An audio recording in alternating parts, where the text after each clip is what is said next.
Okay. Before we begin then, let us take a moment to pay homage to the most magnificent one, the omniscient one, the unvanquished one, the undefeated one, the supremely enlightened one.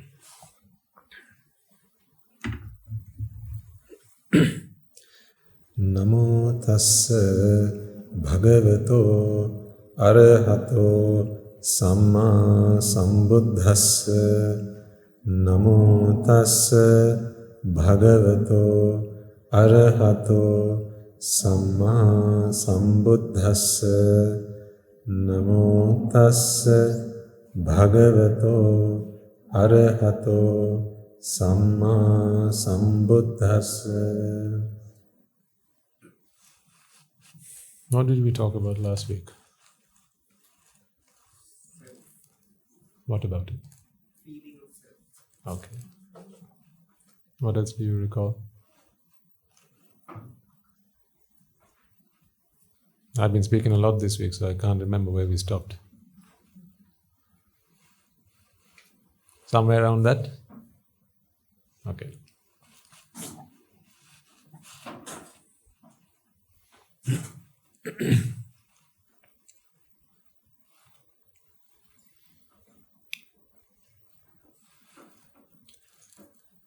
Now, when we talk about this feeling or this sensation of a self, it's really important to grasp this idea properly, because it's quite easy to express this in words, but true realization of this is not as easy. It is one thing to say it out loud, but it's another to actually internalize this. Now, that doesn't mean it's impossible or it's really difficult for anyone. But what I'm saying is, sometimes it may be that you feel you've gotten the idea, but always, be prepared to surprise yourself. And perhaps in the next time we talk about it, or perhaps next time we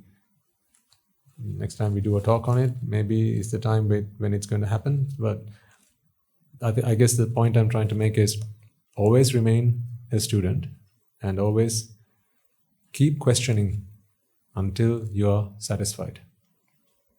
Because the truth is what you ultimately realize. And the problem with ignorance, as you know by now, is when you're ignorant, you don't know you're ignorant. So, how do you say that you have understood the truth? It becomes a difficult proposition given the premise that when you're ignorant, you don't know you're ignorant. Therefore, the only acid test of this is to reflect on how you respond to the world around you and the various vicissitudes of life that come your way. When grief and sorrow, when fame and glory, when profit and let's say comfort come your way, loss and pain come your way, are you able to respond to them equanimously? This should be the true test. So the thing is, only you know your mental response to this. I could look at you from the outside and maybe be able to tell you, or your body language says that something's still wrong with you, or that you aren't fully able to treat both these in the same vein. But it's only it's anybody's guess, really. Who knows? Perhaps you have been bitten by a mosquito at that time. Maybe that's why you got a funny face on. And with your masks on, it's going to be even more difficult. right? You're like emotionless people. So you have to be your own judge here. Okay? You all know what suffering's like, right? No one's new to that. Yeah? Everyone's experienced suffering. There may be reasons why you're suffering right now. For instance, I think it's a bit too chilly in here, so I think that needs to be turned up a little bit. You don't look very comfortable though. No. You should say so.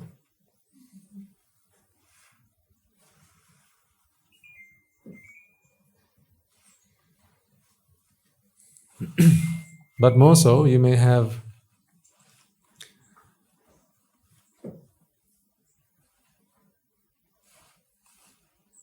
issues that trouble you mentally, psychic irritants, things that trouble you. That I think you're all probably well aware of. Perhaps something happened in the workplace, maybe something at home, maybe something among friends, maybe with your spouse, maybe with your children, maybe at school. You know something annoyed you. Perhaps it was only this morning. Something got the better of you. Maybe it was a flat tire. Maybe he was running out of fuel. Maybe, your other half said something that you didn't really expect to hear from him or her. Maybe they forgot your birthday. Or even worse, your anniversary. These things can happen, right? So, you have to be the judge here and ask yourself, how do I feel in those situations? I think I'm fairly confident that your response to these situations will have evolved over the last months to years. That I think I'm fairly confident. Otherwise you wouldn't keep coming. I think that is enough proof to me that something's happening inside of you. Something. To what extent, I'm afraid I can't be the judge of that. You have to be your own. Okay? But if you feel that something's going on, something's happening inside of you, something's improving for the better, then keep on at it. Keep on at it and make use of all the help that you can get from this place. To better understand the Dhamma, to better learn to reflect on life situations, because we are not about changing the outside world, right? I think we all know this by now. This is a broken record. I keep going on about this every day. We are not about changing the outside world. Think of it from this angle. Say there's something you like to eat. And today when you go for alms, right, that is cooked at the monastery. Say it's jackfruit, for instance. You get some jackfruit and you really like it. Okay? Now, Swamin Wahanse comes on Pindapata. Now, there are lots of ways in which you can deal with this situation. No? Yes. Yeah, it's going to take at least 5 minutes for Swamin Wahanse to get to you. So in that time, right, you can deal with the jackfruit. Right? So the jackfruit can be dealt with. Right? And then it can become a non-issue. Because when there's no jackfruit in your plate, then there's no jackfruit to offer. So no problem. That's one way to do it. Another way is you can keep all the jackfruit to a side and say, right, I like this. I am so tempted by this, so therefore I'm going to put all of this into Swamin Wahanse's patre. The problem is, what if everyone did that? Right? Then Swamin Wahanse is going to have jackfruit diarrhea that day. Neither of them are the solution to the problem. Either associating or disassociating, neither of them are the answer. Neither of this is the solution to your problem. But you will know that various schools will teach you this method of freeing yourself from various cankers. Either don't associate or, have more of it until you get fed up of it. I know people who've told me that. They say, in my philosophy, what we do is, if we like something, we just indulge ourselves in it until one day I realize there is nothing to be gained from it. Then there are others who claim that if there's something you like, the best thing to do is to avoid it. And then that way, you try and train yourself or untrain yourself, or perhaps break the desire by not having it. Neither of these are the Buddhist method. Because we Buddhists, we understand that the problem is not in what you eat or what you don't eat. It's in your mental response, your reaction to what is on your plate. So what should you do then? If there's something you like that's on your plate and Swaminathan says coming up in the path, what should you do? Do you give it? Do you hide it under the rice so that it's not to be seen? Do you not serve it in the first place, or have it served in the first place? When you go on the alms round, this, Jaipur, no, thank you, I don't want it. This is a question that you need to have an answer to. What my teacher tells me to do is to take it. Only yesterday I was discussing something similar with him, and what Guru Swaminathan said agreed with my explanation was, the best times to do this pratyaksha, right, is not at the start of the meal, although we do that conventionally and traditionally, we do that. The best times the pratyaksha really works, or this reflection works, is when you're having something you like or you don't like. If you're kind of, neither here nor there, then chances are you just see it as food to sustain the body. But if there's something you really like, or if there's something you really don't like, that's a splendid opportunity to practice the reflection or the pratyaksha. Because what pratyaksha is in fact a reflection. I like that word, reflection. Because you reflect, you contemplate on what's going on here. Remember, this is all a process, right? As we discussed this morning. It's all a process. Both body and mind. This is all a process. So the mind does not by default like or dislike something. A process has to kick in for this response of either like or dislike to happen. When you reflect on that process, that's it. Because it is the ignorance of what's going on that creates the environment, that is the catalyst for that process to be there in the first place. Quite wonderfully, the Buddha put it, ignorance is the reason, is the root cause of all suffering. What is ignorance? What suffering is all about. When you know that this is suffering that is coming into being, and its roots and its causes, there in itself is the answer to ignorance. Because now you're wise. Now you know what's going on. Does it sound like Greek, or am I making sense? Making sense? Okay. So we were talking about the self, and I just do a quick show of hands. Do you remember baby Natasha? Give me a show of hands. Okay, about half of you. So, dear baby Natasha, you can fill in the details in case I forget. Right? So there was a mother or a woman who got pregnant, right? And she wanted to bear a child. And at the time of her delivery, she lost her child.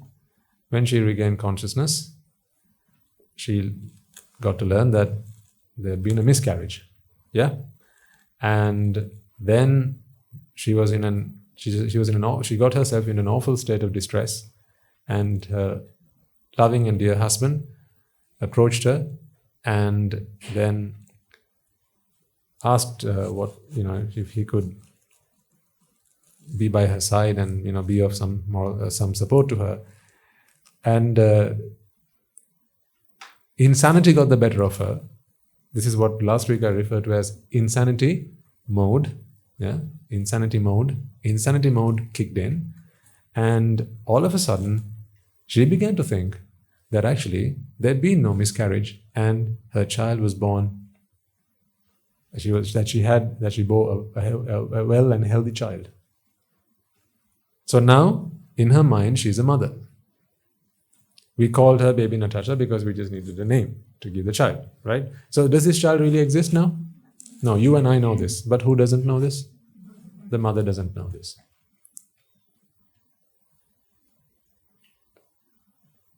Now, if you recall, this story we first mentioned back when we did sermons at Almatinara. Okay, its relevance, I think you will begin to see in greater clarity today as we start to describe in detail what this self is all about. Long time ago, the mind was indoctrinated. Now don't ask me how and who did it, because to that as yet I don't have an answer. So you can ask, but I'm only going to have to say, I'm sorry, try later. Okay? But somehow, we know this is what happened, who did it, how it all happened. I think right now is besides the question, the best analogy I can give to this is, if someone shot you with a poisoned arrow, I think your biggest concern ought to be, what? Who shot me, right? Huh? No, of course not. Right? Time is of the essence, and therefore, if someone shot you with a poisoned arrow, the first thing you want to do is to get it out, right? And any poison that might have seeped in, you want to extract it and get it out of your system, right? Otherwise, this is fatal. So in the same way, being less concerned about who indoctrinated this in your mind, but more so about the fact that it did happen, let's continue our conversation. So long time ago, the mind was indoctrinated about this concept of identity. Right, I'm going to take this slow because I want you to think in these silences. Wherever I keep silent, I want you to think. I just want you to think about what I have just said. What was it indoctrinated about? The concept of identity. What does identity mean to you? Uniqueness? Yeah. They say you have to identify with yourself, right? So, say for instance, you're stopped by the traffic police. Right? You will be asked to show your identity card. So you have to prove that you are someone and you are not someone else. Meaning, you are a different individual to anybody else. You are a separate entity to anybody else. You are a freestanding individual. That is your identity. Now, there are various attributes you would use to describe your identity, such as, give me some. Name, yeah. What else? Age or date of birth, yeah. Yeah. Gender. What else? Profession, yes. Your residence. I think that's on the back of the card as well. Yeah. Then what else might you have? They give you a number. At the end of the day, you're all just a number. Blood type, yeah, it could be a blood type. So various attributes. Perhaps, maybe the color of your skin, or perhaps the color of your hair. Maybe your fingerprints. They call them biometrics, right? Perhaps your iris. Maybe your DNA. These are all attributes that could be used to define your identity. So when you say, I am, this is me. Here I am, this is me. Right? When you want to say, this is who I am, you would be using a number of attributes to distinguish yourself from others. All on board so far? Yeah? In addition to this, you will have various other things like your habits, your hobbies, your favorites. Those of you whose favorite sport is tennis, put your hand up, and someone put your hand there. Someone will put their hand up. For those of you whose favorite sport is cricket, put your hand up, and someone will put their hands up. For those of you whose favorite food is cake or ice cream or chocolate or rice and curry or hoppers or string hoppers, then people will put their hand up. So again, things that distinguish you from one another. Thank you. Shall we put a chair over here? It's very helpful. I'm a little minion. So, these attributes we use to identify ourselves, right? It seems so obvious, doesn't it, that we have to identify ourselves from one another? I mean, it doesn't feel odd or weird, does it? That you have to, or that there's an underlying need to identify yourself from someone else, because people expect it of you anyway. The authorities expect it of you. The government expect it of you. Your friends expect it of you. Your parents expect it of you. And most of all, you expect it of yourself. You know that you might even be a different person to who you were yesterday. So, let alone you and anybody else, you'll even say, I'm a different person to who I was yesterday. That again, when you do that, you're still using attributes to distinguish yesterday from today. See, then I had long hair. Today I don't have a single strand of it, you might say. Then I was a layperson. Today I'm a monk. If I don't do this properly, in the future, I can add 2 letters at the end of that monk and call myself a monkey. No, really. Guru Hamdra always tells me that. Be virtuous in your practice. Otherwise, you'll be adding 2 letters at the end of your name. This is like a double-edged sword. You have to be very careful with this. You can ask the 2 ladies to come in. Now, I said to the person at the back, we don't need a welcome party, thank you very much. So, all on board so far? Yes, this feeling, this need to identify oneself and to distinguish us from each other, right?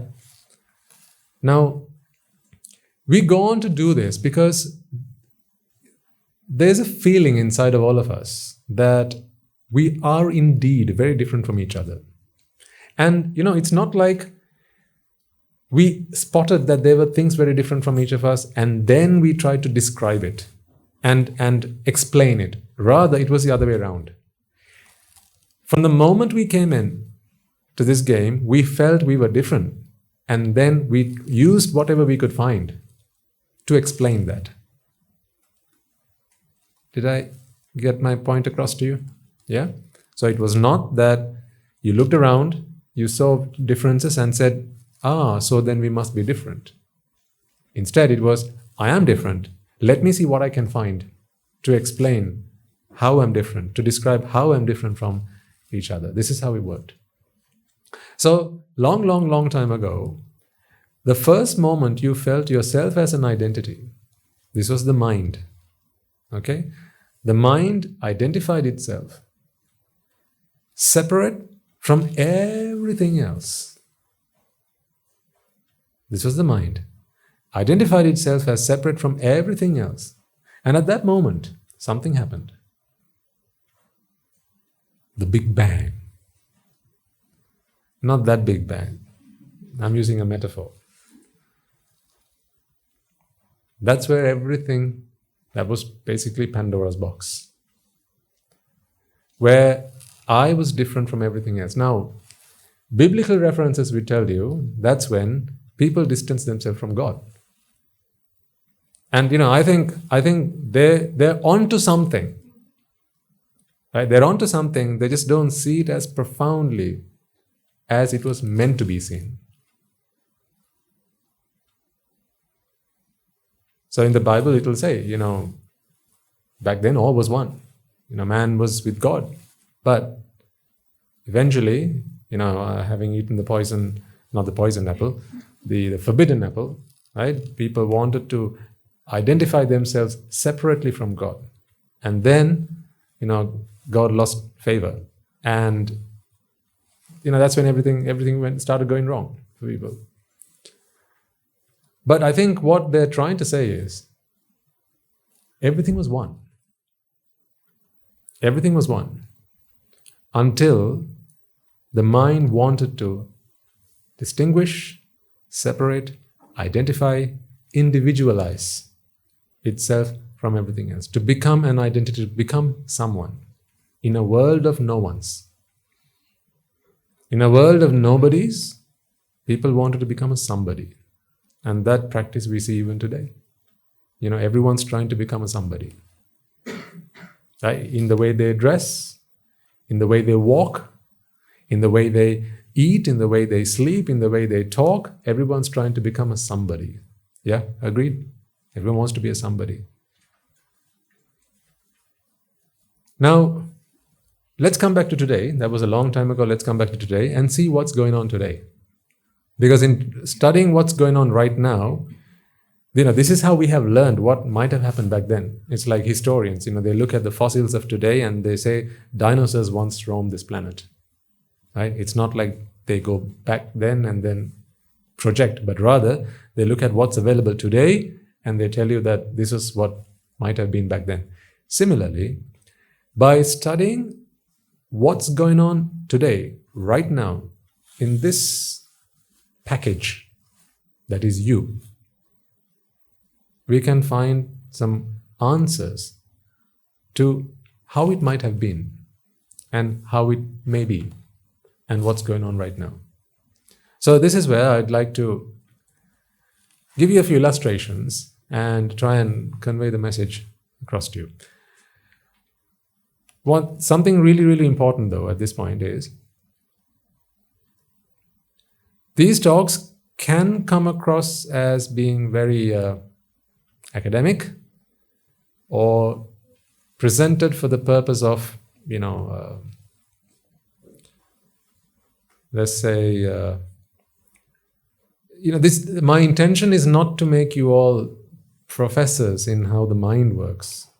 Okay? So this is not a psychology degree or how the mind works. This is not a lesson on that. Instead, we are all focused on one thing and one thing alone.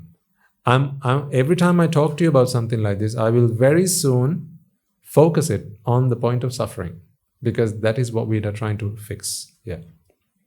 Fair enough? Now, last week, we talked about 3 things that we need to understand. Okay? Do you remember them? I'm going to move the body up first.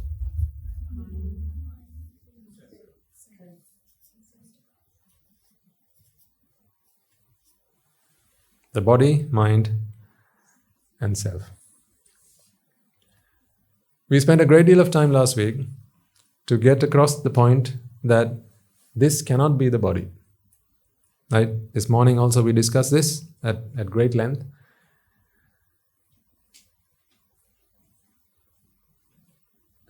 The changes to your body does affect how you feel about yourself, but it is not the self. Okay, but it has an effect on it, because you identify the body as the self. You've never really learned to look at this package as these 3 things until, of course, we started to listen to the Dhamma. Prior to this, you probably have only known these 2 things, and you had a sense of self, but you didn't know it was a sense of self. You thought, this package is me. And therefore, you would have said, my body and my mind. These 2 things make up who I am, my body and my mind. But when you talk about this my body, my mind, we need to now try and find where we can locate this my, this sense of me, this sense of self.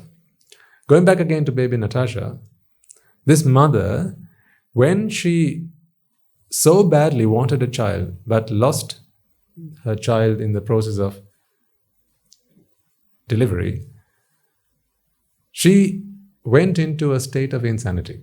We all know this as, common as insanity, going mad, right?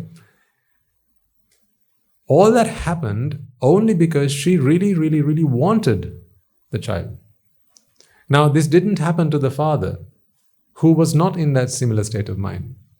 He, of course, wanted the baby, but not so badly. So really, it didn't send him into insanity. Into insanity mode. What happened didn't do that to him. Now, When the mind, because we are all we're focused on the mind here, right? As Buddhists, this is our focus on the mind. We know that the body can't go into insanity mode. The body can't go mad. It is only the mind that can go mad. What the Buddha teaches us is there is a madness that takes place in the mind, and that madness is what gives rise to not a self really, but the sense of a self. Now I'll explain to you. So I realize that some of this will seem very bleak, but not to worry, okay? Taking step by step, you'll understand the whole picture by the end of this. So do please be patient. There's a difference between a self and a sense of self. Do you remember we talked about Santa? Santa? Remember Santa? And remember what I said about Santa? Not do you remember Santa, but more importantly, do you remember what I said about Santa? Yeah? Have you seen Santa? Have you? No, you've never seen Santa. You've only seen someone who looks like Santa. You've never seen Santa. Why is it that you've never seen Santa? Doesn't exist. Doesn't exist. But you can see people like Santa. In other words, they can put a beard, right? Big belly, dress in red, maybe find some reindeer, okay? And ho, ho, ho, right? And that's your make-do Santa, but not Santa. How do we know that it's not Santa? Now, if I were to present to you someone, I said, ladies and gentlemen, I present to you Santa. How do you know that's Santa and not Dasandru? Pretending to be Santa. How do you know? Give me some ways in which you would test for the real Santa. How might you test? No, he looks like Santa. Oh, yes. So, from the outside, you can't tell the difference from the outside. Okay? What do you know about Santa? You can tell him to fly, but then he has his reindeer, right? This Santa was the same Santa when my great-great-great-great-grandparents were around. Yeah? Same Santa. Santa hasn't changed. Right? So, Santa never dies. Yeah? Now do you see there's a way you can check that this is not the real Santa? Right? If you could fast forward time, you realize that this person is mortal, but Santa is immortal.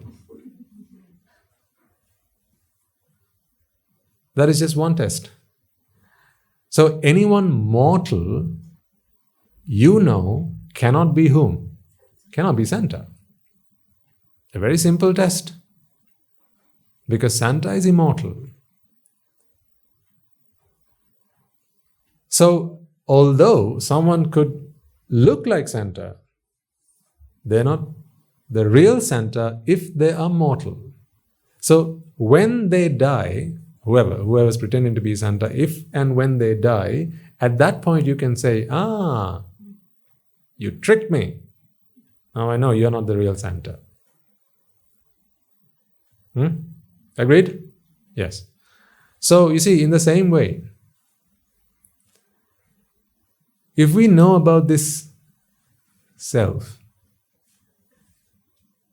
me, or I, we can then compare and contrast the attributes of this hypothetical, or at least so-called hypothetical. Let's not come to the conclusion that it is just yet. That's where we are getting with this, right? We can compare and contrast and juxtapose not Santa this time, self and the sense of self.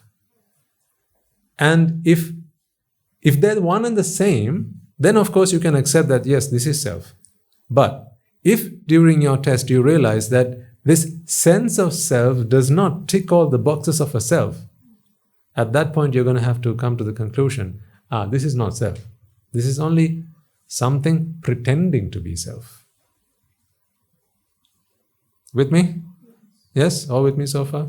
Excellent. What do we know about self?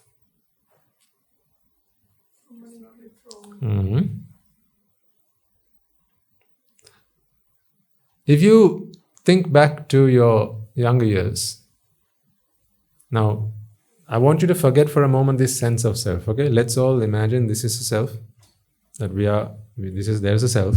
Okay, if you think back to your younger years, the very fact that I can tell you, think back to your younger years, and you can immediately think of when you were younger, and you will say, yes, Swaminathan, yes, what about it when I was younger? Yes. You don't have any problem with that, do you? When I ask you to do that, you don't look up to me, through a blind face or a blank face and go, what are you talking about, Swaminathan? When I was younger, does it even make sense? There was no when I was younger. This is me, I'm just born. You never say that. You have no problem thinking of when I was younger. Meaning that you feel unprompted, unrehearsed, that younger self is the same self that you are today, just maybe a different size, a different shape, a different color, different length, width, breadth. That may have changed, but you feel that was the same you back then. Yes? Yes. However, when we start to look at what's really in this package of yours, we begin to realize there is nothing that survives for longer than a fraction of a second when we start talking about the mind. Now, of course, that the mind, the self is not in the body. So I'm not any longer trying to prove that it's not in the body. Yeah, is that okay with everyone? Yeah? Because losing a limb or getting a haircut didn't make you feel less of yourself as you walked out of the saloon. Right? So clearly, or walking out of the operation theater, you didn't feel less yourself. Right? So meaning it's not part of the body. A heart transplant doesn't make the person who's received the transplant to feel that the person was the other person from whom he received the transplant. So it cannot be a part of the body. Yeah? So science is enough to help us figure that bit out. So it has to be in the mind. Something's going on in the mind. Something's going on in the mind which is making us suffer. This is the whole problem. When we are trying to figure out what's causing us to suffer, that has been the object of our pursuit ever since we began this journey of listening to the Dhamma. And wherever we find this, we will destroy it, and therein will be the end of our journey. You and I will no longer need to meet. The mind we now start to take a look at, which we have in the past, so this is not new territory to any of you. You know that the mind is something that is transient. It arises and it passes away. On a base, on a foundation that arises and passes away, you cannot build something that is everlasting. Are you willing to accept that theory? You know that sugar attracts ants. So anything made with sugar will attract ants. If I claim that there's something here, I've made it with sugar, but doesn't attract ants, you will not believe what I have just said. Then you'll have to say, Swaminathan, cannot be. Either you're lying to me that ants don't come, or you're lying to me that it's made out of sugar. It can't be both at the same time, right? So they're mutually exclusive.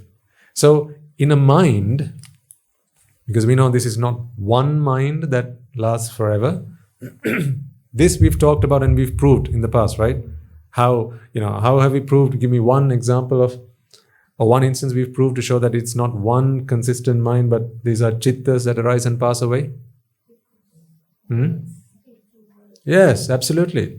The fact that you are seeing this and now you are seeing this means, it's not the same thing. What happened to this chitta?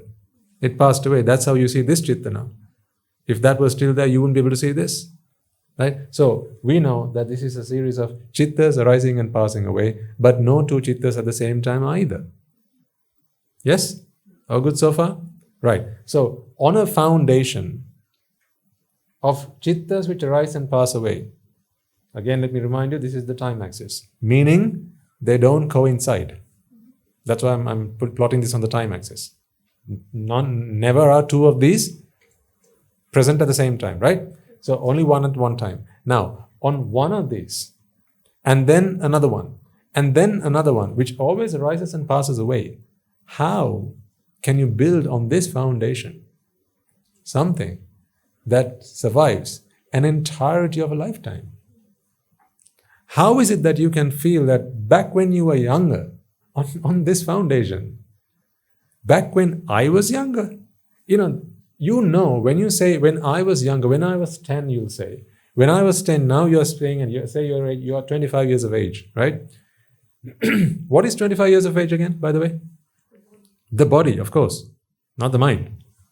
The mind cannot be 25 years of age. The mind is, this is brand new, fresh, just out of the factory. I just came out, brand spanking new. So this guy says, when I was 10, meaning 365 times 10, meaning 3,650 days ago. What? On what authority? On what authority is this guy speaking about what happened 3,650 days ago? Yeah, just born. This is an infant, just came into this world. Never before has it come here, and never before, and never again will it live. This is the only time it has ever seen daylight. On what authority can this guy, by guy, I mean the chitta, right? On what authority, whose authority can this guy say, here's what happened to me when I was 10? When you say that though, do you genuinely feel, don't you, that you are talking about yourself? But is it possible? This is my question. Is it possible? No. Why is it not possible? Yeah. These are like waves, right? Arising and passing away.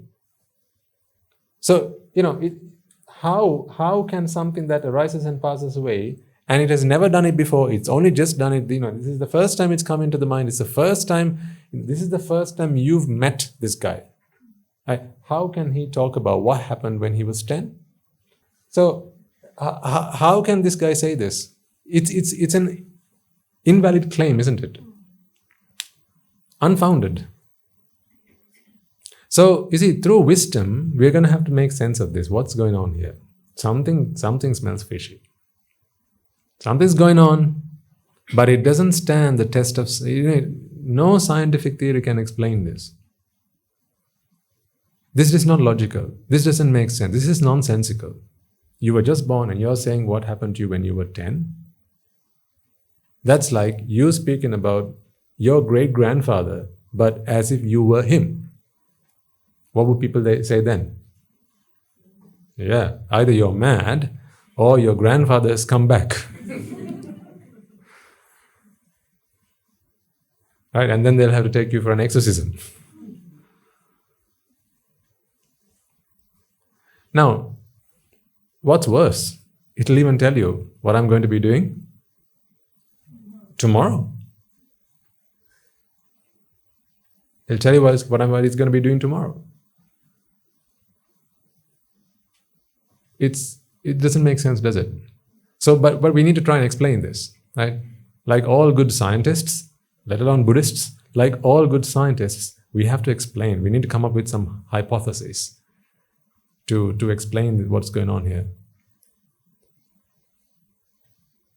What really happened was, as the good lady kindly shared earlier, this mind or this chitta believes in something that truly does not exist. Okay? So walk with me, okay? Don't jump ahead. Don't lag behind. Walk with me, right? What if this chitta were to believe, or was to believe in something that does not exist, like Natasha's mother, who believes in something that does not exist, but badly wants it. Badly wants it. What happened to Natasha's mother? She went crazy, she went insane. Now, shouldn't something similar happen here? When the mind is indoctrinated. Remember long time ago, the mind wanted to identify itself from everything else, that I'm different from everybody and from everything else. I'm an individual, very different to who you are. Right? We are separate identities. So I am me and you are you. Right? Let's get that clear. Let's identify. Let's make sure that we have, set our borders. We've set our barriers. We've identified everything we can to make those distinctions. Right? So if the mind was indoctrinated that there was such a thing as a separation from everything else, a separation from everyone else, now the mind would go to any extent to experience that. This is how bad attachment is.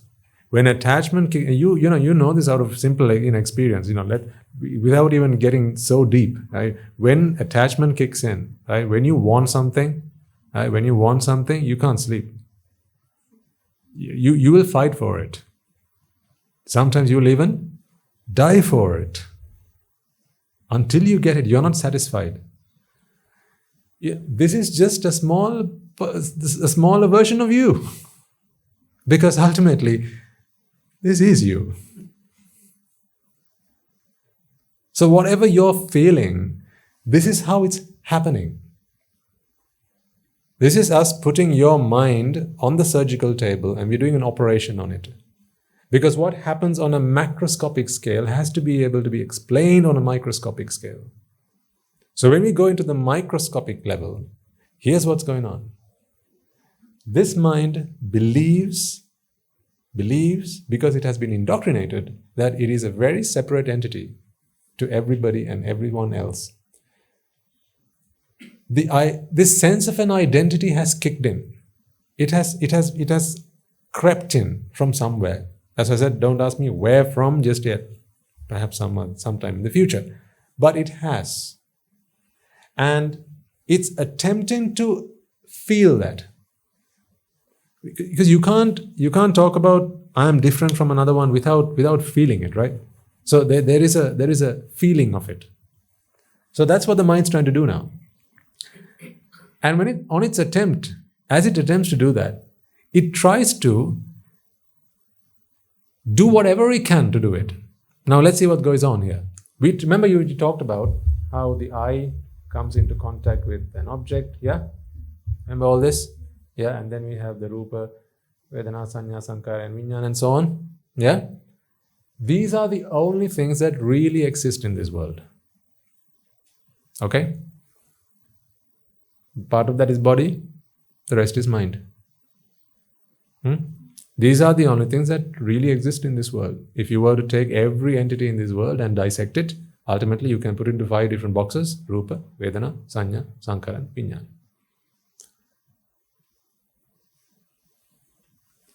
These things, they come land on the mind.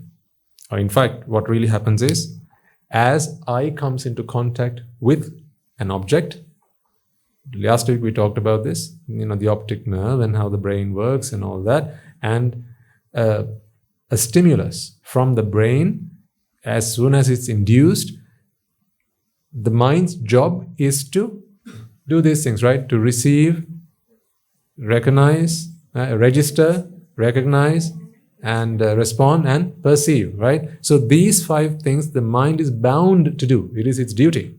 As soon as eye and object come into contact, as soon as ear and sound come into contact, as soon as tongue and taste come into contact, right? As soon as nose and smell come into contact, as soon as body and other objects, hard objects come into contact, it is the mind's job to do those 5 things: receive, register, recognize, respond, and perceive. What has happened?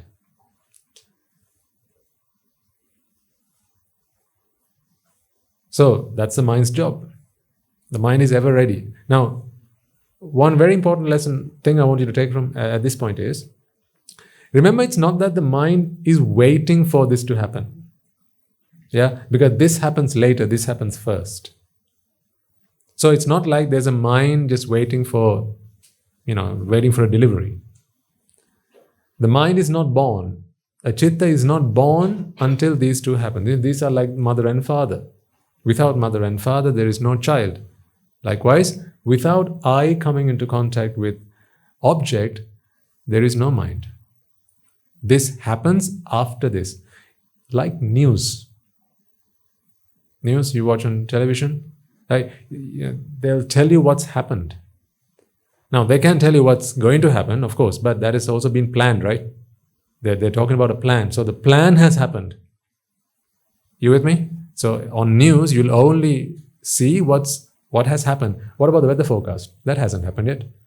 Yeah, it has. The forecast has happened. In the meteorology department, they would have made their forecasts, and the forecast has happened. They don't say, oh, you know what, it rained tomorrow. No, they'll say it's going to rain tomorrow. That is a forecast. So the forecast has happened. So news is all about, this is much like news. The mind is like a news reporter. Oh, guess what happened? Next time, oh, guess what happened? Oh, guess what happened? Guess what happened? Guess what happened? Guess what happened? That's how the mind works. It always is after the fact. What fact? Contact. Two things coming into contact. World and your sensory inputs. When these two things come into contact, it's obvious, isn't it? Because what can you receive? If the first thing that has to happen is receive, right? How can you receive something that does not exist yet? So to receive, of course, the event has to have happened. Yeah? The event has to have happened, right? So the mind is born after the fact. Why? To receive, to register, to recognize, to respond, and to perceive the event. But remember, this is not any old mind. This is one that was indoctrinated or is indoctrinated, and it's waiting to feel this sense of self that it believes exists. Now remember, ladies and gentlemen, I'm trying to explain to you here why you feel that you are an identity very different and separate to everybody else. Something you've never heard before in all of samsara. Okay? You got some water, sir? All right. This is something we've never heard before. Something very new. Right? So it's important that we pay attention and also we take our time with this. There's no rush. Remember, this mind is indoctrinated. It believes that the self, not a sense of self, remember, it's not looking for a sense of self. It believes that the self exists. But what comes along? These things.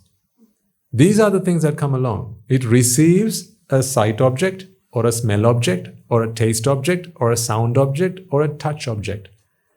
Does it receive a self? No. When that is received, then next what happens is Vedana or registering. Okay, registering of a sight object, registering of a sound object, registering of a smell object, registering of a taste object, registering of a touch object. Not registering of a self. Then we have recognizing. Recognizing of a sight object, a smell object, a taste object, a sound object, or a touch object. Not a self object. What two things have to come into contact for a self to be born?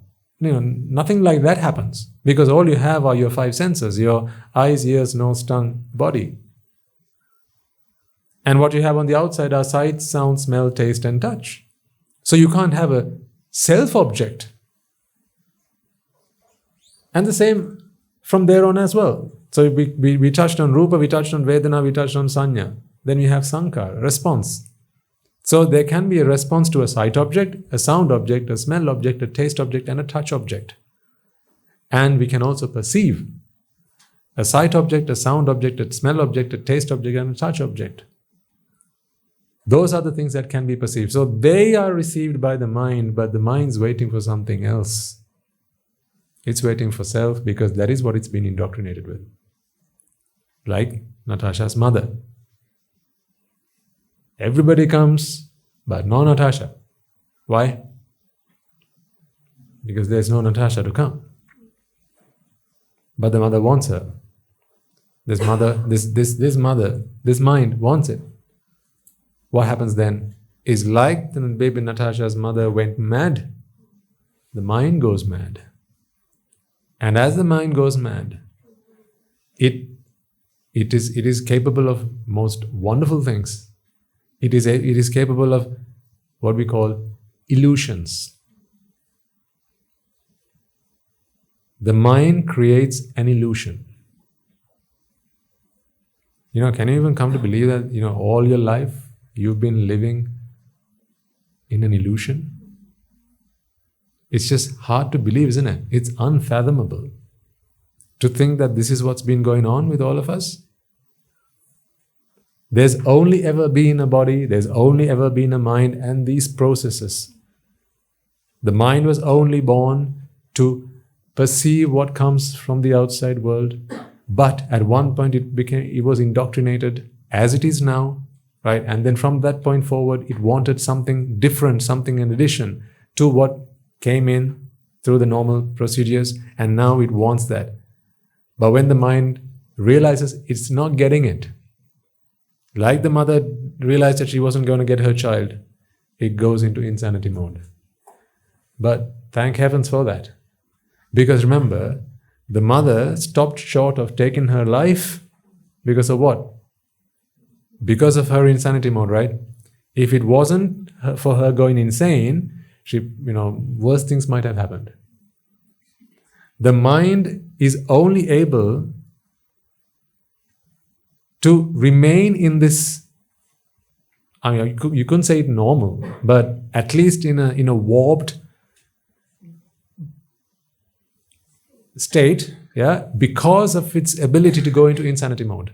Remember, this is just a smaller version of you. So if you're able to go into insanity, then this is what's going on in the background. But this is not the conventional insanity. Different to conventional insanity. They won't take you to Angoda for this. They'll take you to Sansara. That's all right then, isn't it?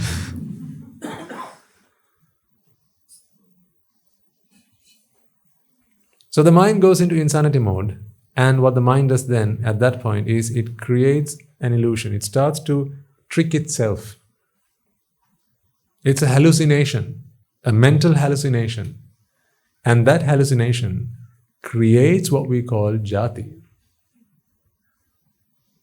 This mind going into insanity mode, this mind going to self-preservation, self-protection mode to stop its own destruction, creates jati. And when that happens, as jati is born, or as jati comes into being, like the disease and the symptoms we talked about, I think last week, disease and the symptoms, at the moment jati comes into being, now you begin to feel that you are an identity. But we know that it is only a sense of self because we understand what's really going on. The mind, before understanding or listening, comprehending to the Buddha Dhamma, does not know about this part, but doesn't stop it from feeling this. You don't need to know what's wrong with you to feel, aches and pains when something goes wrong on the inside, right? So you don't need to know what's going on. It goes on. Because your knowing or not knowing has nothing to do. If there's a process, there's a result. So this is what goes on. This self is created on the inside. And now, I come back to the question I asked you last week. There's a bottle at the end of this room. So what? Can I ask the same question of self? Okay. So it goes into insanity mode. You can answer this question very easily if you think back to Natasha. So the mother thinks she's got her child now. From that point forward, is her life just going to be a simple case of so what? No, all mothers in this room will know this.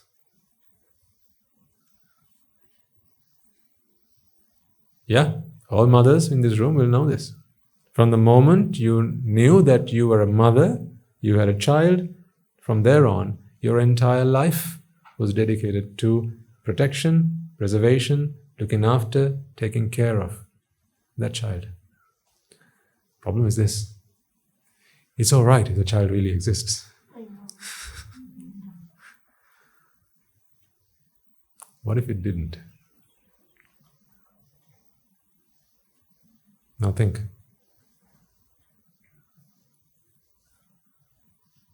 Why do you really feel sorry for Natasha's mother? You wouldn't feel sorry for someone who actually had a child. Not so much anyway. If you see a woman, with her child, feeding her, taking care of her, washing her, bringing her up, teaching her, doing all those things, playing with her, you say, oh, you'll say like that. But if there was a woman who was insane and she went through everything to look after the child, remember, just imagine that, ladies in the room, right? Imagine you actually didn't have a child, but you went through all that pain and hardship to bring up a child that didn't exist.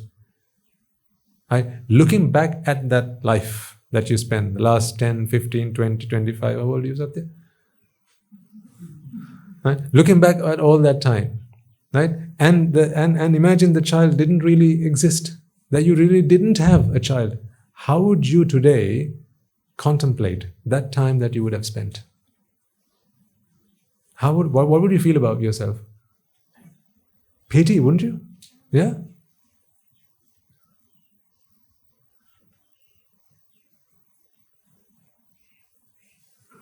Now come back here. The self doesn't really exist. Santa is not for real. So this is the same.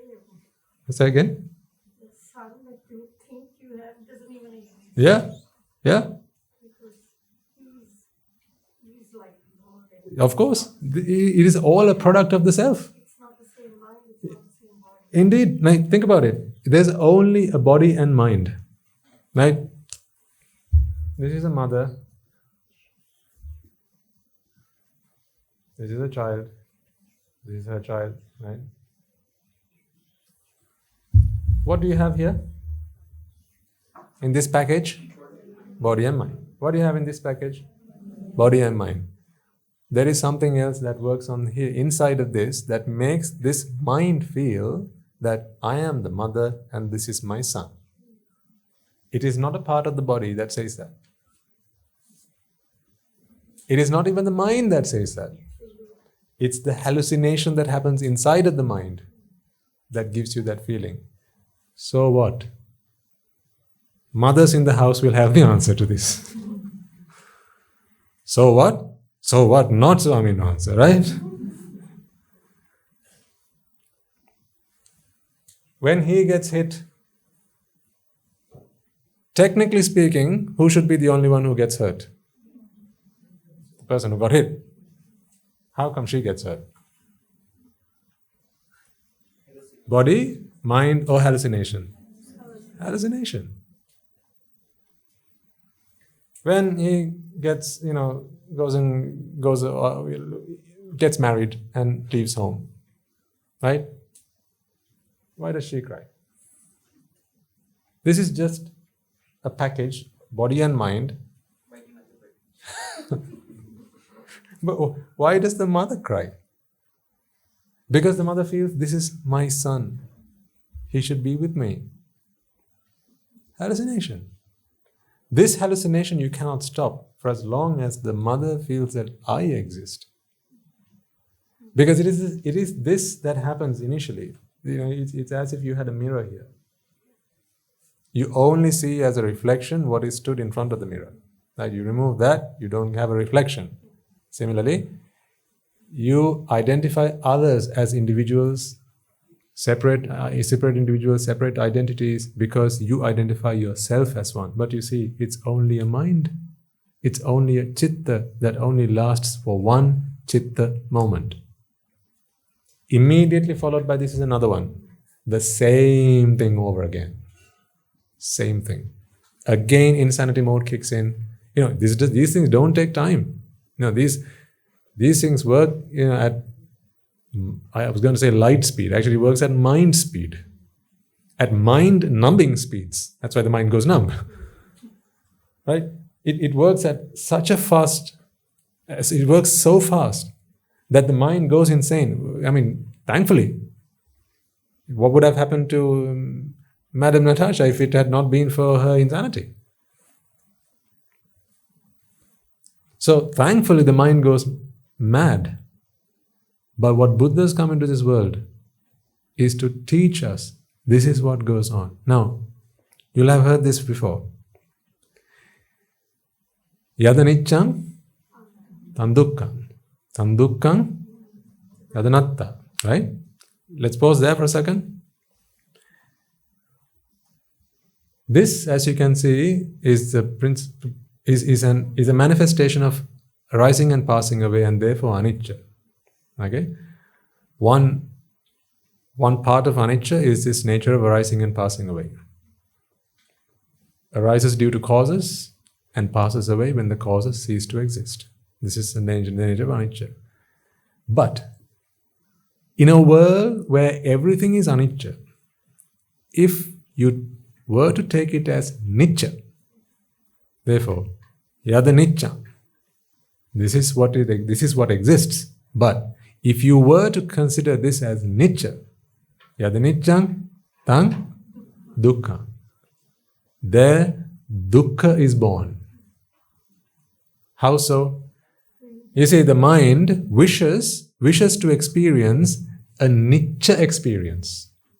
Wishes to experience something nicca. What is nicca here? Something that is not causative. Something that is not keeping in line with the principle of cause and effect. Something that does not have a rising or a passing away. As I said, think back to when you were 10 years of age. You will tell me, I was the same person back then. Outwardly, appearances may be different, but I was the one back then, and I will be the one who, does this, that, and the other tomorrow.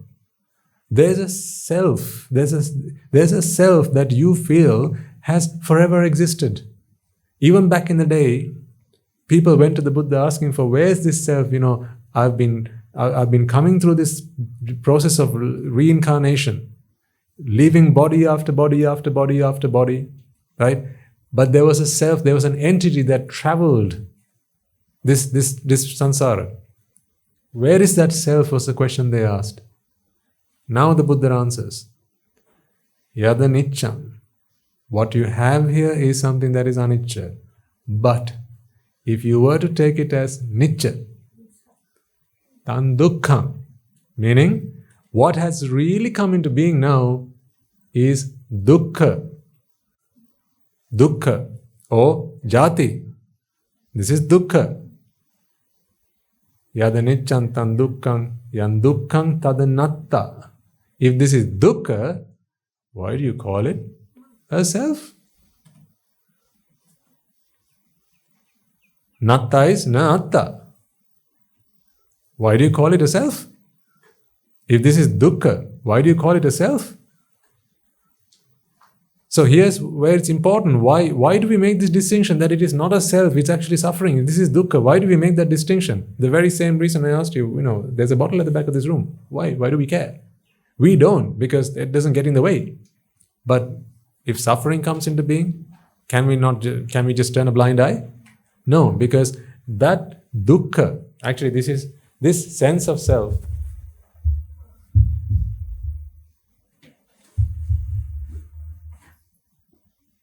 it is jati that gives rise to this. This is what the Buddha refers to as suffering. So, you'll have to now put aside, or shall I say better, put alongside your understanding of whatever suffering you thought life was about, right? Those vicissitudes of life, right? The good times and the bad times, the passings away, grief, sorrow, all those things. This is what people conventionally think as suffering. But true suffering, that's why the Buddha, when he preached the Four Noble Truths, he says, Pubbe ananasutesu dhammesu chakkung udapadi. Idang dukkham. Idang dukkham. People have always looked for self. But the Buddha says, no.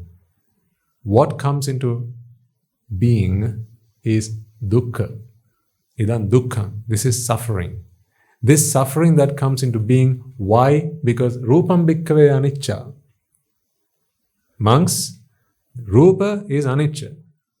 Vedana is anicca. Sanya is anicca. Sankhara is anicca. Vijnana is anicca. They are anicca by nature. That has a nice ring to it. They are anicca by nature, right? But yada niccam. If you were to take that which is anicca as nicca, then what comes into being is not self, it's suffering. Yan dukkhang tadanatta. So if this is suffering, why, O monks, do you call it self? It's a bit like this, going back to the Santa example. If all human beings age, die, fall ill, right? Why then, if you ignore that fact, if you choose to ignore that fact, then you will begin to think of a human being who's dressed as Santa to be the real Santa. Because without ignoring the reality of the human body, you can't think of it as a real Santa, can you? Because does Santa die? Santa doesn't die. So to think that someone who stood in front of you is the real Santa, there's one thing you need to do first. You need to ignore, neglect, discard the idea that this person is mortal. You will have to first accept or think or believe that this is an immortal being. That is the prerequisite for you to then go on to think that this is Santa. You can't think that he is mortal and then also think that he is Santa, because Santa ain't mortal. Right? So, in much the same way, but let me conclude that. But if you think that was Santa, if you thought to yourself that was Santa, and then you took Santa, please come with me, you are immortal, I'm so happy to have met you, please come and be with me. This guy now 70 years of age, right? Let's say you're only 20, right? Few years later, you will be by his bed, right? You will be washing him after he's done his poo-poo. You'll be having to take him to the toilet. You'll have to feed him. You'll have to wash him, right? And then a few years later, you'll have to find a coffin big enough to put him. All that because you thought that was Santa. Because you wouldn't have taken him home. You wouldn't have taken him home if you had realized, no, this is a mortal guy. He grows old.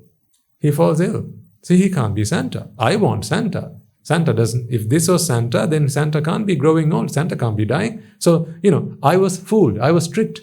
It was an illusion. Having fallen for that illusion, you take the guy home and now you have to suffer. But that is secondary suffering. Exactly. That is secondary suffering. But that is the suffering that most people believe Buddha talked about. I'm not going to say that the Buddha did not talk about it, but it wasn't what the Buddha came into this world for. Because every Tom, Dick and Harry knew about that suffering. Everyone knows about that suffering. Everyone knows about the suffering of losing a loved one, having to associate someone you dislike, departing from someone you do like. When a part of this breaks, and the physical pain, and on top of that, the mental anguish that comes along with that, everyone knows about this. You don't need a Buddha to come and teach you that. Not after so many yawns of practicing the path, you don't need all that. I mean, you and I knew this before we listened to the Dhamma. But what we didn't know, well, what was the root of all that? That's what we didn't know. And that's what the Buddha comes and teaches us. Idam dukkham, pubbe ananusutesu dhammesu chakkung udapadi. I have realized, I have discovered suffering. This is suffering. This suffering, that is jati. When that suffering kicks in, as the mind goes insane and jati happens in the mind, it creates the sense of a self, which, please mark my words, which if you fall for the trap and believe that is the real self, now all hell breaks loose. A Sotapanna is someone who will still feel the self, but he or she knows very well that this is not a self. This is only a sense of self. Therefore, they don't expect of the self the things that you would normally expect of a self, like taking home that mortal guy. If you knew that this was a mortal man, this is not real Santa. I'm going to take you with me because you look like Santa, but I know things are not really going to go to plan. I know I'm going to have to suffer because of you, but hey ho, and Santa goes ho ho, right? and they go home together, right? But the guy knows, right? I'm going to have to suffer, right? Because I just can't break this feeling that goes on inside. It's pretty similar to, like when someone learns that smoking is a killer, but they can't stop it, right? The habit is stronger. So therefore, they can't stop the urge, right? They know this is a killer. I shouldn't be doing this. The doctor said, stop. This doctor said 3 months. And I still am doing it. I know this is going to kill me, but I can't stop it. A Sotapanna is someone like that. But that's far better. That's so much better. 1 trillion times better than not knowing.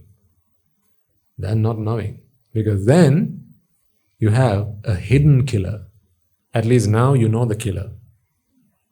So you don't get him too close to you. And you work towards eliminating that killer. That is what a Sotapanna is. So now you'll realize, you can ask and answer the question, why did Visakha, who became a Sotapanna at the age of 7, went on to have many a child? Yeah, you'll have heard of her. According to some accounts, she had 20.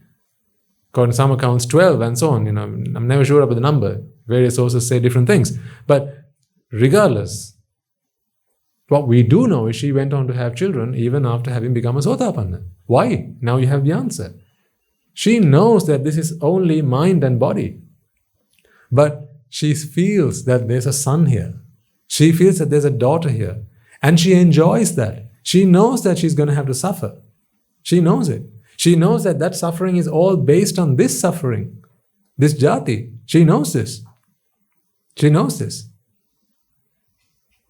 But she can't stop herself.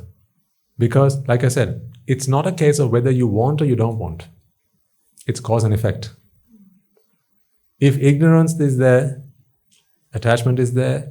If attachment is there, then suffering is there.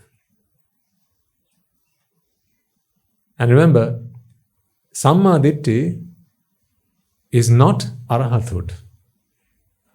Samma Ditti is like learning that smoking kills. Arahathood is giving it up altogether.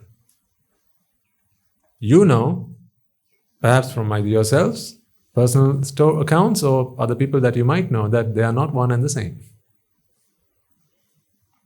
The knowledge that smoking kills is one. Giving it up altogether is a whole other ballgame.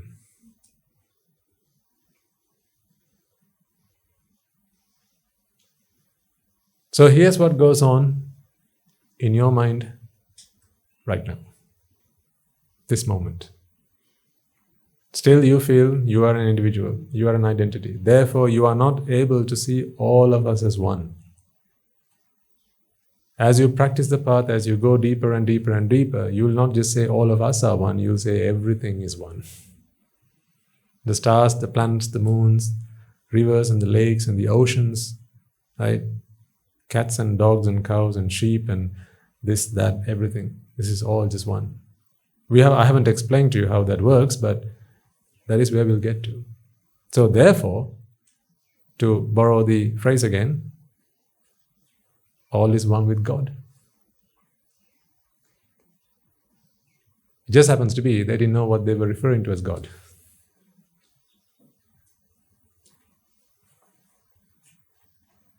This is the energy that exists. That energy which is always in a state of flux. The only constant is change. Everything is in a constant state of change. And in that series, in that process, somewhere down the line, a mind, because it is able to perceive, comes to perceive something that is incorrect. The perception of a self. When the mind feels that, the mind is also capable, remember, of desire. The mind is capable of attachment. And the moment attachment kicks in, then vexation kicks in. And when vexation kicks in, to stop it from self-destruction, this insanity mode kicks in. And when insanity mode kicks in, the mind begins to identify a self. Little does it know that it's not a real self, but rather a self that was self-generated. Not self in that context, but mind-generated. So the mind creates the world in which it lives. You got that right? Yeah. The mind creates the world in which it lives. Remember last week we talked about color, we talked about sound, right? These are all perceptions of the mind. Every mind moment it creates a world and lives in it. And as that world collapses, another world is born and it creates it and lives in it. And in this moment you have your mother, father, brother, sister, uncle, aunt, cousin, son, daughter, grandfather. I'm a husband, I'm a wife, right? These are my children. I'm the president of the country. I'm a teacher. I'm a doctor. I'm an engineer. All of that. This entire universe is created in one mind moment. The moment it passes away, the next one comes into being. Start again. Create an entire world. Why? Because you can't exist without that world, because that is what you're vexing for. Dukkho, loke, patittita. Dukkho, that is this, jati. The entire world rests on jati.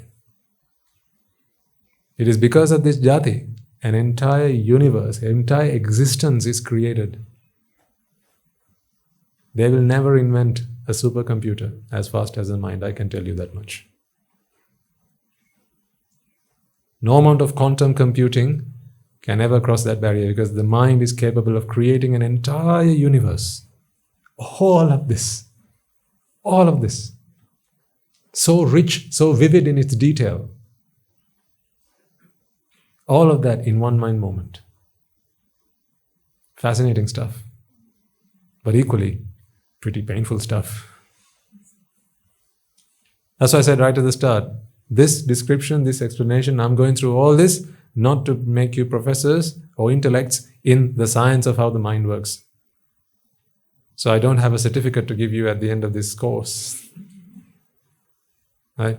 What I want from you is to realize that this is what's going on. That is why, so what? You have to keep asking this question. Yes, I'm learning this. So what?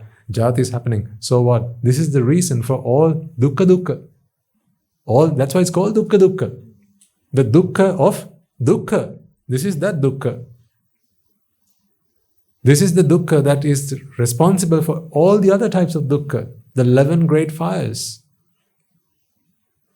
See, how can you mourn the death of a loved one if you only saw that as a package of mind and body? Conventionally, you will know that this is mother, this is father, this is son, this is daughter. But that connection that you have on the inside, that connection comes into being because you can't stop it. Can you look at your son and think to yourself, no, that's not my son? You can say it all you want, but you can't stop the feeling, because it's not whether you want or not.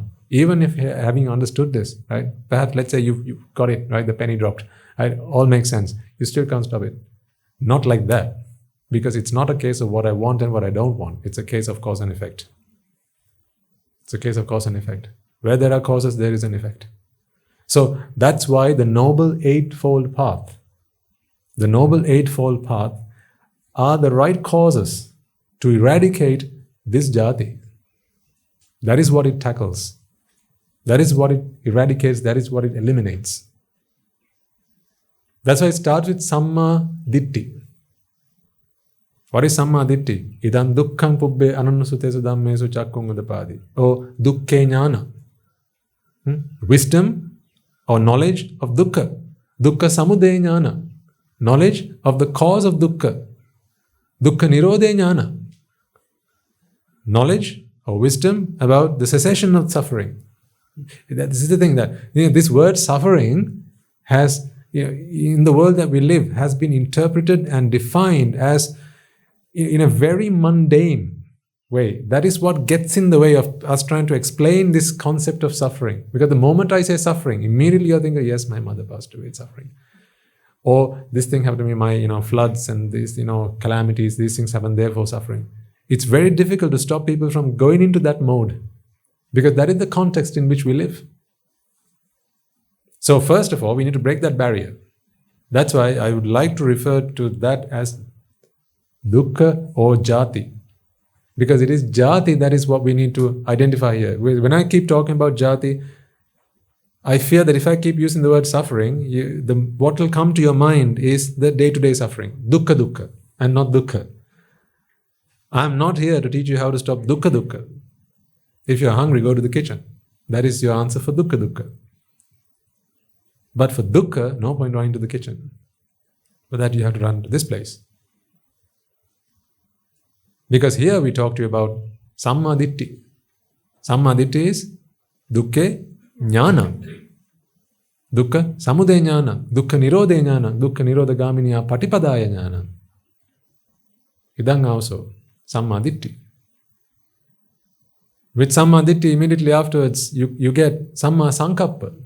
Again, traditionally we use the word right. Right does not capture all of what I want to say. Right view. Because the word right has so many meanings. Right view. Samma Sankappa. Right thoughts. When someone says, do you have right thoughts? Yes, I have very right thoughts. I'm a very good person. I'm a very kind person. I have very right thoughts. That is not what we mean by this. That's why Samma has a much, much, much more profound meaning than, either Nivaradi in Sinhala or right in English. This is why it's important to investigate how these words have come into being. Samma has a much, much profound and deeper meaning than just right. Sang is avidya trishna, ignorance and attachment. And to remove that, to eradicate that, is the ditti. Why? Why so? Because it's through ignorance and attachment you fall into jati. So Samma Sankappa is all about Nekkhamma Sankappana, Avyapada Sankappana, Avihinsa Sankappana. Kama, Vyapada and Vihinsa, which are all Miccha Sankappana. Now you'll understand that they are based on the view that there is a self. Because you see, Kama Sankappana, I want to be with someone, or I want this thing, that thing, the other thing. These are all based on a sense of self, because when there's a self, you need to satisfy that self. Remember, without the self, the mind's job is one and one alone. Receive, register, recognize, respond, perceive.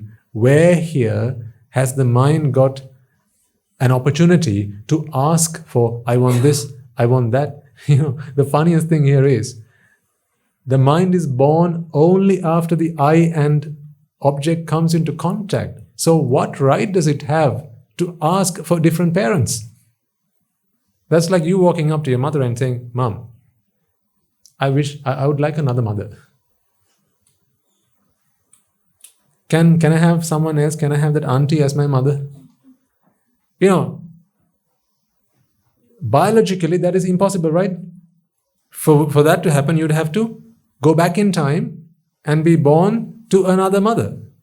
In the same way, the mind that is born, having the I and object come into contact, now says, I don't want this mother, I don't want that father, I want a different pair of parents. That is, had it not been for the two of them, that mind wouldn't have even been born. In that body. Beg your pardon? Not in that body. Yes. So, yes. Attachment. Because of the indoctrination. As I say, at some point, this identity, this sense of identity, being unique, was implanted in the mind, and it was indoctrinated as something that was pleasurable. So we can borrow all the things we talked about thus far. Pleasurable, enjoyable, joyful, essenseful. This essence is really atta. Right? So anicca, dukkha, anatta. The opposite is nicca, sukha, atta. Now you see, if it's anicca, then it has to be dukkha. What has to be dukkha? Or this? This is dukkha? No. That is dukkha. If the world is anicca, remember the Buddha comes into this world to treat a problem, folks. He's a doctor. The doctor doesn't arrive if there are no patients. Yeah? So the Buddha comes into this world to fix a problem, a mental ailment. What is the ailment? Jati happens in the minds of sentient beings. They don't know that it is jati. They think that it is self.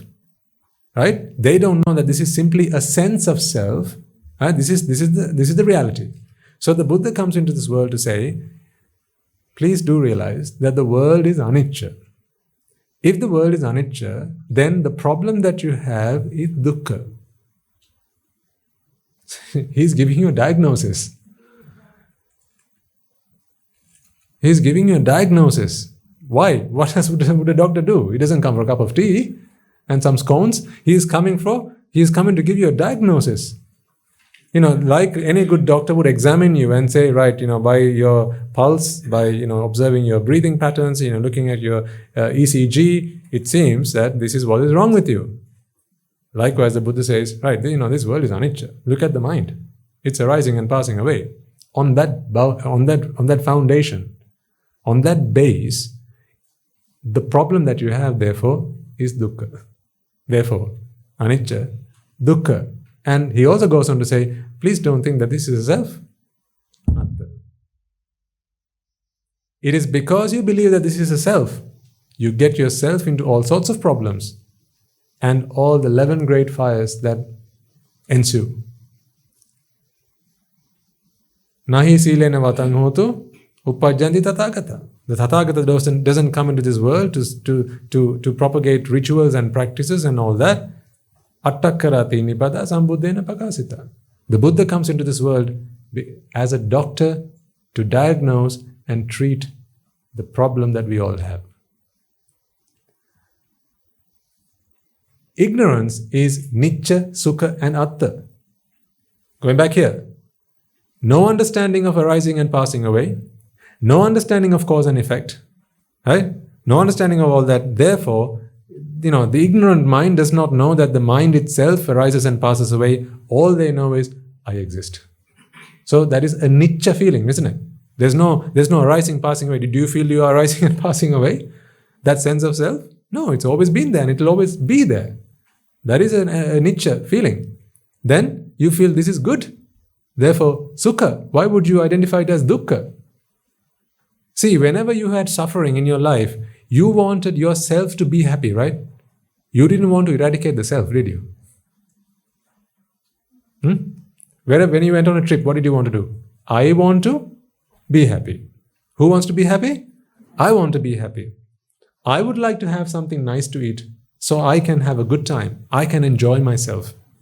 So did you ever want to rid this feeling of self or I? No. Let that be there. All I want is to stop suffering. Because you didn't identify real suffering. All you were addressing was dukkha, the suffering that is based in true suffering. Therefore, answer this question for me, please. That identity, that self, did you see it as dukkha or did you see it as sukha? Of course, you saw it as sukha. Therefore, nicca, sukha. And therefore, atta. This is self.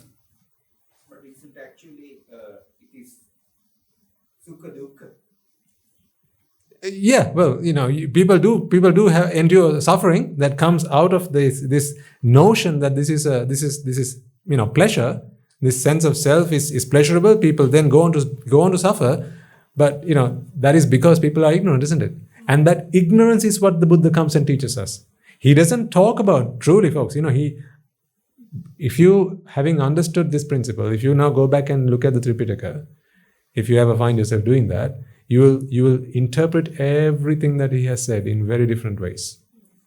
The same thing you've read many times over previously will mean something completely different from here on. Because he has talked about suffering. You didn't know that the suffering he was talking about was this suffering. Therefore, you thought he's talking about the other kind of suffering which everyone knows. Right? So therefore, you thought, that's what the Buddha is talking about. And then, other people from, followers of other religions would come and say, so what's so different about the Buddha and my God and my philosopher? We're all talking about the same suffering, so every religion is the same. They would say. The truth is, no. That you know now. In no other philosophy will they talk about this sense of self.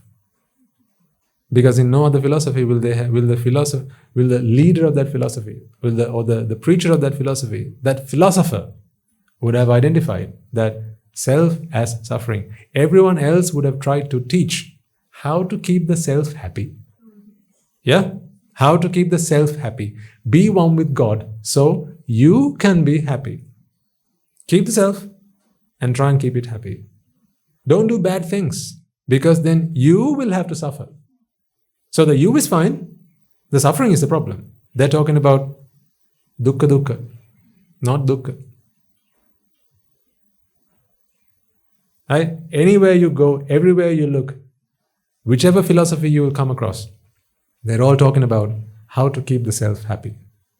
Some will say, right, let's stop this self from coming into being, because this does not exist, or jati does not exist. So they believe that at the end of this birth, that's it. That is also not true. There is no reason for that to be the case. If chittas arise and pass away, just because it arises in this body and this body has disintegrated, these are two very distinct and very individual things. Just because this body comes to a stop doesn't mean this has to come to a stop. Let me give you a very simple example, or point to prove my point.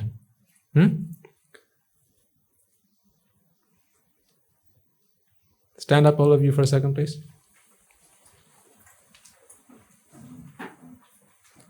You know that the mind arises and passes away just where you are right now, right? Yeah? You all know this? Right. Take a step to your left. One step. Okay, stop. Now what's happening? Still the mind is arising and passing away, right? But not where it was earlier, right? So you shifted the body, and along with that, now the mind does not arise in that place. It is now arising in a different place. So, come on. Please sit.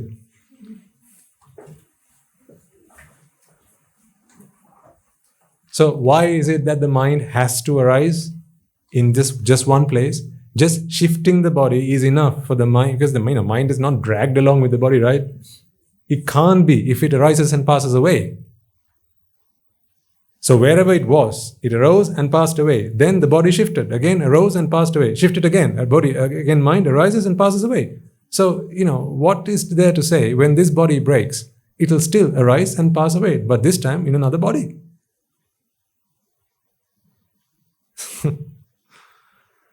All you need to do is think with an open mind. And then the answers are there.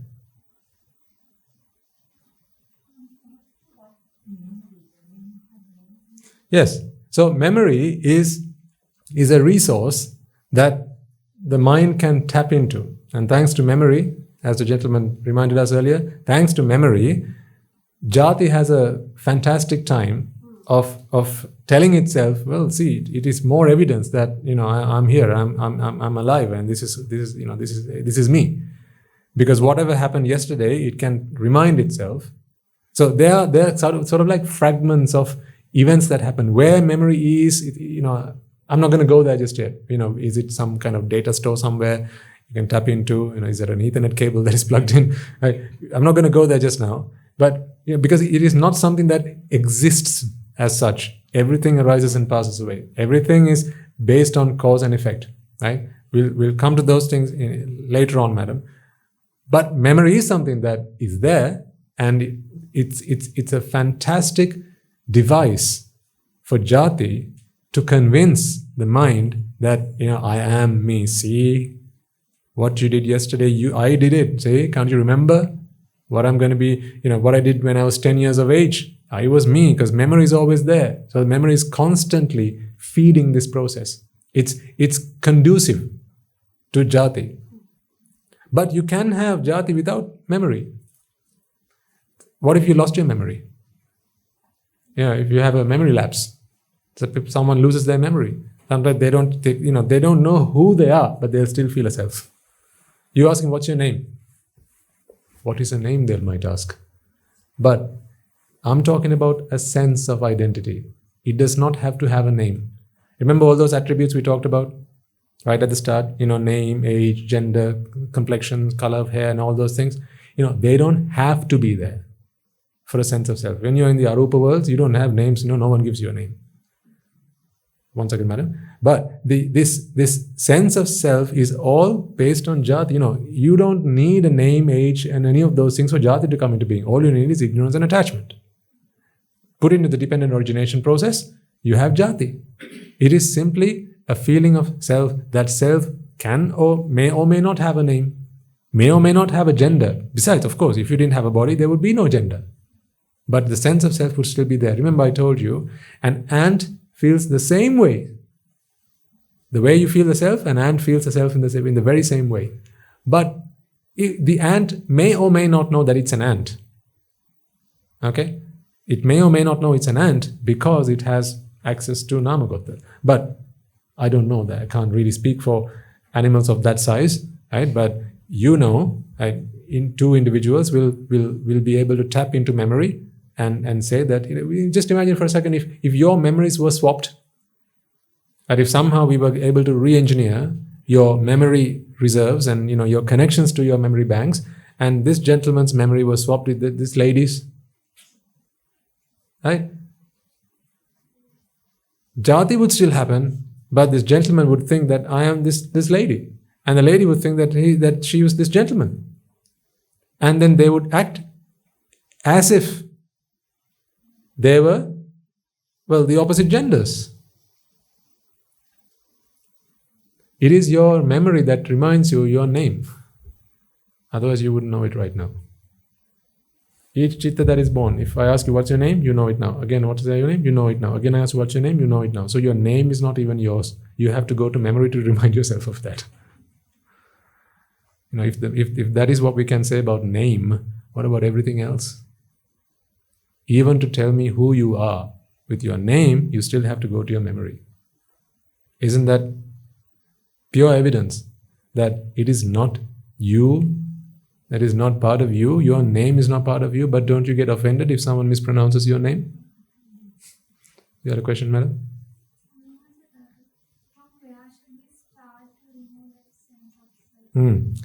By understanding that this is what is going on. And then after that, reflecting as you engage in day-to-day activities. And when you feel this sense of self, which you always do, particularly where you have heartaches and where you have desires, it happens all the time. Remember, it's not only when you're suffering or when you're happy, it's always there. There's never been a moment where you didn't feel a sense of identity. It's always there. Constantly reflecting and contemplating on what's really going on here. That it is ignorance and attachment that is giving rise to this jati. In fact, you don't even need to think about ignorance and attachment and so on. If you keep your senses about the fact that this is jati, this is not a self, this is cause and effect working on my mind. And that's why I feel a self. This is a sense of self, not a true self. That in itself is the remedy for this ailment. Remember, dependent origination is based in ignorance. Ignorance is lack of understanding, lack of knowledge, lack of wisdom about what's truly going on. So, as you reflect on what's going on, every time you reflect on what's going on, that's why in the Saddhata Satipatthana, the Buddha talks about this. Kaya kayanupasse viharati. as you do various things, as you look about, as you walk around, as you fold your robes, right? Think about, is there a self that's doing this, or is this a process? That contemplation is the answer. Because whenever you contemplate, you train your mind to see the truth. We've been trained to see what is false. That practice you've had for entirety of samsara. Now we have to retrain our mind. Like everything comes with training. You get better at it as you train. So that is what we do in the Valimandu for 40 hours a week at minimum. And that is just because we spend 40 hours in the Valimandu doesn't mean we can't not do it other times. Every waking moment, we are always reflecting on the fact, am I talking right now to you? Is what I'm thinking in the back of my mind? Or is this a process? This is a process, like a machine. This is all going on. Vipaka is being drawn to this mind, which is preparing words, which is Vachisankara, then sending signals to the brain, which is then transferring that energy throughout the body, and a voice is coming out to you. I'm reflecting on that as I speak with you. That is my reflection of the Dhamma. That is my meditation. So as you go through life, do various things, do whatever you want. Whether you're in the bedroom or you're in the washroom, whether you're driving your car or whether you're, brushing your teeth, matters not. Whenever when you're awake, because you can't do this in your sleep, that is the only time you can't do this. When you're awake, keep on reflecting. Keep your focus on what's really going on. The more times you do this, the more times you train your mind to see the truth. The more you train your mind to see the truth, remember, it is Ditti Vipalyasa, Sanya Vipalyasa, and Chitta Vipalyasa. That's how this happens. So just because the Ditti is fixed doesn't mean this recognition of a self and the ultimate perception of a self is eradicated in one go. It has to happen with practice. But it all starts with Sammaditthi. All I can do for you is give you Sammaditthi, and then from there on, actually I don't need to teach you what to do after that. I was going to say that from then on I can tell you what to do, but that is not true. Because once you've understood the truth, how can you see the world in ways that is no longer true? You know the truth. If you know that this is yellow, you can't forcefully think that this is red or green. You can say it, but deep down inside, that's not true. You can't force yourself to accept something that is false. It has to be convinced. Yeah? It has to be convinced. That is conviction. If you know something by conviction, then that cannot be changed. So that's what I'm saying. All I can help you do is really share the truth with you. Once you understand the truth, then after that it's practice. Now, that doesn't mean you don't have to listen to the sermons after that. I'll tell you why. Because there are two parts in this practice. One is Dharma and the other is Vinaya. And Vinaya is not necessarily the code of discipline that the bhikkhus have to abide by, but more so the way we train our minds, the practice that we take, practicing the virtues, right, and being respectful to others, all that stuff that we talked about, being a good human being, a good citizen or a decent human being, and all that good stuff. And, having a teacher by your side so you can, when you have issues, when you have problems, you can talk with them. Right? So that, like any good student, they may understand the art, but then after that they have a teacher to guide them. This is all you'll need after that is a guide, but you know your destination. You will not stray from your destination, but a teacher standing by your side can help you accelerate your journey to your destination. That is why the Buddha says, in his sasana, the entirety of it is dependent on the association of a Kalyana Mitra, not just for Sotapanna. Because in the presence of a Kalyana Mitra, you can accelerate your journey, you can speed up your journey to your liberation. Does that all make sense? Right. I'm keeping you from lunch. Okay, let's pause for today. I think we've discussed quite a bit today and probably a little bit heavy, but I think we've made some sense of all that, right? So do take some time to, if you have the time, that is, go back and listen to it once when you get back home. And but don't fret, because we will continue the conversation when we meet again next week. Okay? All right. So let's transfer the merits we have all acquired. And, again, I would like to remind you, if you today realize how beautiful and how profound, how awesome the Buddha Dhamma is, then I want to remind you how many people have made it possible for you.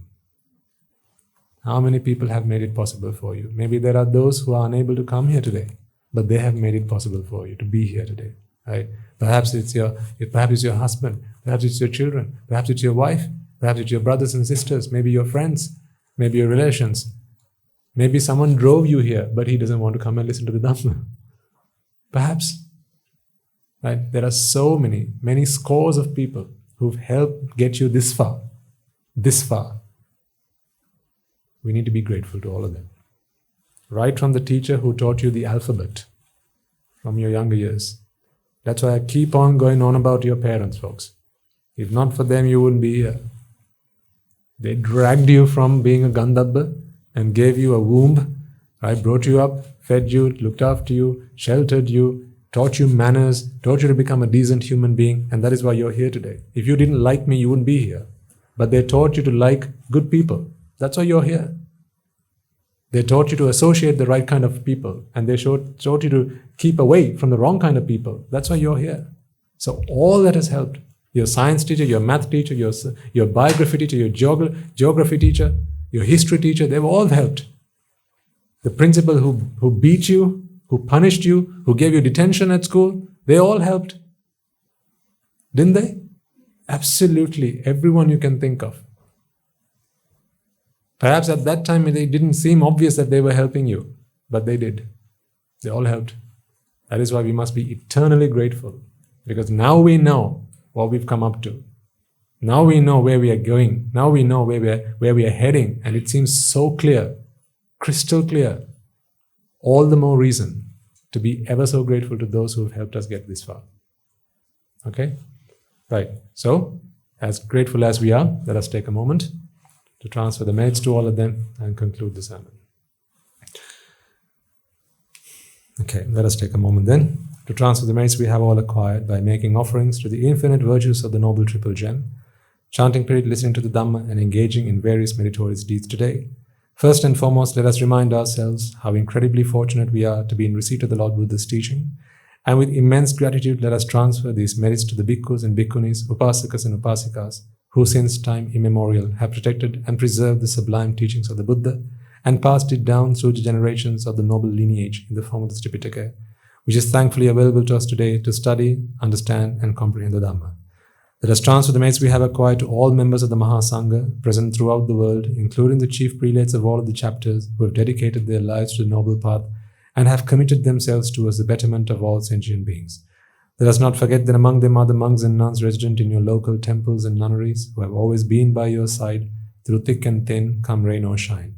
Let us transfer these merits to Guru Swamin Wahanse and all the teachers at the monastery, the resident monks at the monastery, as well as all the anagarikas and anagarikas attached to the monastery. Let us take a moment to transfer these merits and express our gratitude to those who make great efforts to disseminate the teachings of the Buddha, be that by transliterating these talks, sharing them out with others, or inviting others to join them. And may, through the power of these merits, if any of them have been born in the woeful plains, redeem themselves and be born in the blissful plane. May they abstain from the unmeritorious deeds, fulfill the meritorious deeds, fulfill the noble eightfold path, and may they all attain the supreme bliss of Nibbana. Sadhu, sadhu, sadhu. Let us also transfer the merits we have acquired to our devotees, friends of the monastery, who for the sake of merits continue to sustain the Mahasangha. This includes everyone from those of you who have contributed to the construction of the monastery to those of you who provide the Mahasangha with shelter, alms, robes, and medicines, as well as those who have passed on their know-how and continue to extend their well-wishes. May, through the power of these merits, they abstain from the unmeritorious deeds, fulfill the meritorious deeds, fulfill the noble eightfold path, and attain the supreme bliss of Nibbana. Sadhu, sadhu, sadhu. Let us also take a moment to transfer merits to our mothers, fathers, husbands, and wives, brothers and sisters, sons and daughters, grandparents, uncles, aunts, cousins, nephews, nieces, our elders, friends and acquaintances, employers and employees, and to all those who have helped us, supported us, assisted us in any way, shape, or form. By the power of these merits, may they be healed of any physical and mental ailments and overcome any obstacles to their spiritual progress. May they abstain from the unmeritorious deeds, fulfill the meritorious deeds, fulfill the noble eightfold path, and may they all attain the supreme bliss of Nibbana. Sadhu, sadhu, sadhu. Let us also take a moment to transfer messages to the Devas, Brahmas, spirits and demons, primarily the Sakadeva, as well as all the numerous gods and deities who are committed to protect and fulfill the Sambhuddha Sasana. Let us also transfer messages to our guardian deities who keep a watchful eye over us and keep us out of harm's way. May through the power of these merits they prosper in divine power and wisdom. May they abstain from the unmeritorious deeds, fulfill the meritorious deeds, fulfill the Noble Eightfold Path, and may they all attain the supreme bliss of Nibbana. Sadhu, sadhu, sadhu. Let us also take a moment to transfer messages to our ancestors who have predeceased us, and to all those who have been our families, friends, and acquaintances in this infinitely long journey in samsara, and to those who have helped, supported, and assisted us in every way, shape, or form they could. Let us also transfer messages to the members of the armed forces, as well as the police force who have sacrificed their lives to protect the peace and harmony of our nation. May all those who have lost their lives in the war, be their friend or foe, rejoice in the merits that we have acquired today. Let us also transfer messages to all those who lost their lives in the natural calamities such as tsunamis, earthquakes, landslides, pandemics, including the most recent and prevailing one, reminding ourselves that among them will be those who have been friends and family to us in this long journey in samsara. Let us take a moment to transfer merits to them. May through the power of these merits, if any of them have been born in the woeful plains, redeem themselves and be born in the blissful plane. May they abstain from the unmeritorious deeds, fulfill the meritorious deeds, fulfill the Noble Eightfold Path, and may they all attain the supreme bliss of Nibbana. Sadhu, sadhu, sadhu. And let us all resolve that may, through the power and blessings of all the merits we have acquired throughout the day, we be able to witness the advent of many hundreds of thousands of arahants on this blessed land. And finally, may through the power of all the merits we have acquired throughout the day, you and I, and everyone who's helped make this program a success, become an Arahatun Vahanse, an Arahat Theranin Vahanse, in this very life itself, and in the era of the Gautama Supreme Buddha itself. Sadhu, sadhu, sadhu. May the blessings of the Noble Triple Gem be with you all. The members of the Mahasangha will now transfer their blessings to you. Raga ginnen midatva, dvesha ginnen midatva, moha ginnen midatva, nibbana parama sukhayen sukhita tara vetva. Nibbana parama sukhayen sukhita tara vetva. Mamada siyalu loka siyalu satvayo. Nibbana parama sukhayen sukhita tara vetva. Nibbana parama sukhayen sukhita tara vetva. Nibbana parama sukhayen sukhita tara vetva. Raga gini niveva, dvesha gini niveva, moha gini niveva, nivan sapa labeva, nivan sapa labeva, nivan sapa labeva. Tunruvange suvisi ananta mahaguna belen, silulok sil satyom, nibbana param sukhen sukhitara vetva. Sadhu, sadhu, sadhu.